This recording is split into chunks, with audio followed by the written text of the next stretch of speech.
ziren eztabait betean, biak ziren euskaldun zintzoak ustean, alara ezin adi elkarren artean, entzuten egon naiz umore tristean. Ez dut osorik hartu baten parabola, erderaz mintzo baitzen berak jakin nola, gure herri maiteaz zuela xola, hau bere gain beharra bertzen mendagola, gora Euskal Herria frantsesez ziola. Bertze aldartu zen euskera garbia, gure hizkuntza ez da galduko agian, hori dugu bereizik guk Euskal Herrian, gainerakotan gaude besten negurrian, frantses egin agira joan den aspaldian.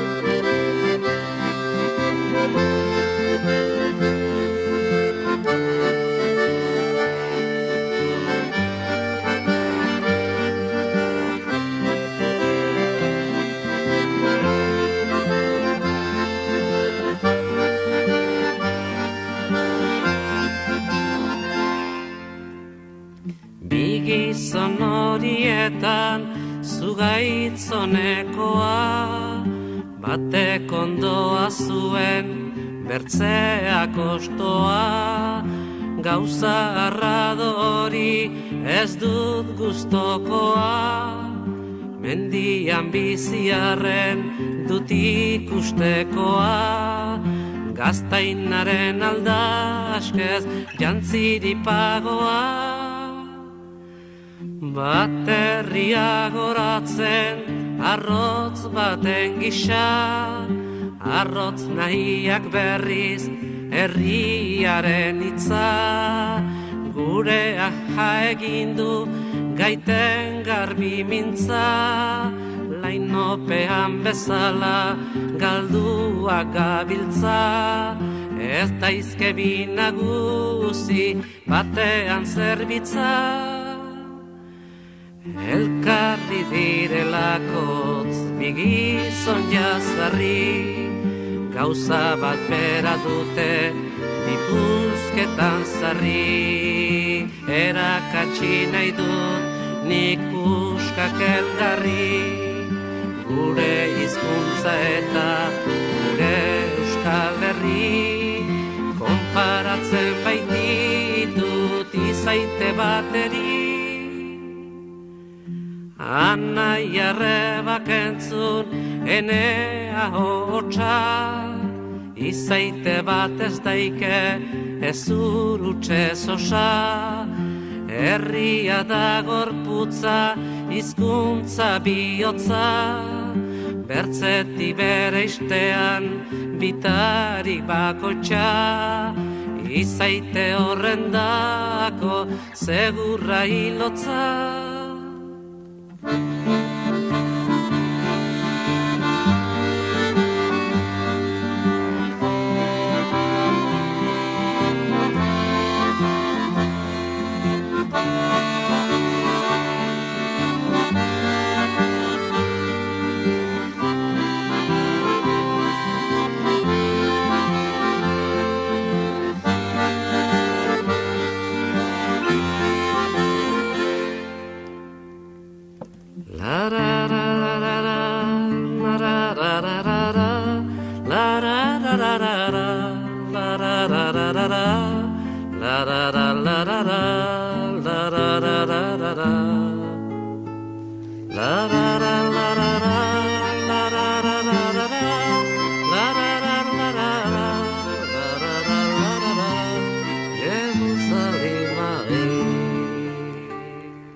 partido porque siguen empeñados. En la Rabastera ya ha salido el sol. Lleva de Gaupasa desde el día que nació. Desde el Golfo Norte canta su canción.